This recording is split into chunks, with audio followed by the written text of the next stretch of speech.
Another deranged American Saturday waned, and a tight end wept. The joy swelled on the field near him, and the tight end wept. The East had gone to bed except maybe in Knoxville, and the euphoric nuts stormed the field black and red in Salt Lake City, hours after euphoric nuts had stormed the field into a vast bedlam of orange in Knoxville, which came moments after euphoric nuts had stormed the field purple in Fort Worth. And so a giant Utah tight end who caught 16 passes for 234 yards in a 43-42 game the Utes dedicated to two departed teammates went ahead and did the only thing left to do. He wept, and he stood for another entire, bent day.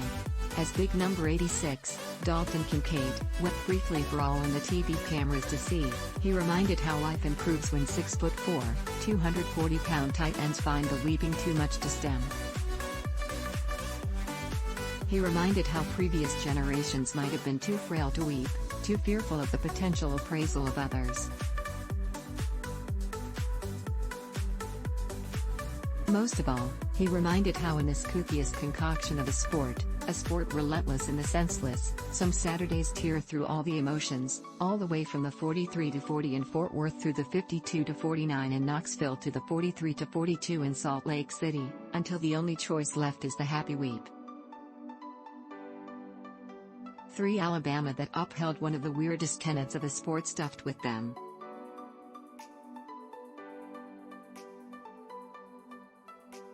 In a sport of kingdoms that beat their neighbors habitually, sometimes, just sometimes, there's value in having lost 15 straight times to a neighbor you detest, as Tennessee had to Alabama.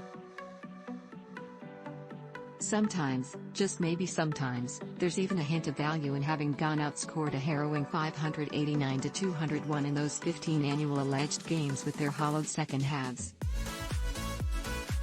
Sometimes, there comes that day when the depths of the dejection seem to feel the heights of the reprieve, as if the heights might sag without the depths.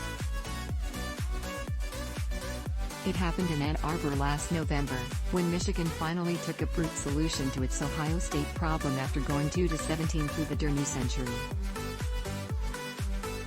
It happened in Lawrence in 2005 when Kansas finally stemmed the 36 straight losses to Nebraska, and in Gainesville in 2018 when Kentucky finally stopped 31 straight losses to Florida, and in Philadelphia in 2015 when Temple finally halted 31 straight losses to Penn State. Hooray for Matt Rhule, and even a rare win without a gigantic streak will do it, as in Oxford Square in early October 2014 when Ole Miss finally solved Alabama, as it does only every so often.